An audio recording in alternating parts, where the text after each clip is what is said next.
এবং মূল্য তালিকা লিখে দিয়েছেন 190 টাকা, কিন্তু বিক্রির সময় নিচ্ছেন 200 টাকা কেজি। আসলে ভোক্তারা আসলে ওই মূল্য তালিকা এত ছোট স্মল সাইজ করে লিখেছেন যে আসলে কি লাগবে, মাইক্রোস্কোপ যন্ত্র লাগবে। ওটা দেখা যায় মাইক্রোস্কোপ না, এটা অনুবীক্ষণ যন্ত্র লাগবে, তাই না? এক ভদ্রলোক কাস্টমার জিজ্ঞেস করলাম কত কিনেছেন, 200 টাকা কেজি। মূল্য তালিকা লিখেছে 190 টাকা। উনি বলছেন যে ভুল হয়ে গেছে। ভুল করেছেন, এই তো এগুলো আর ওই বিক্রিগুলো তো আপনার ওটাতে দেখলাম 69, তাহলে আপনি 90 বিক্রি করলে 20 টাকা লাভ থাকবে প্রতি কেজিতে, যথেষ্ট। আমার কথা তো ঠিকই থাকে। না না না, আপনি 200 আজকে বিক্রি করছেন।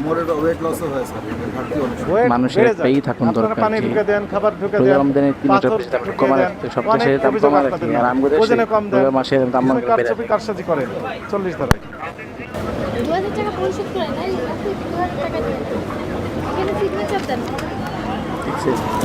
তালিকা লিখে দিয়েছেন 190 টাকা, কি করে কিন্তু বিক্রির সময় কম নিচ্ছেন দিয়ে 200 টাকা।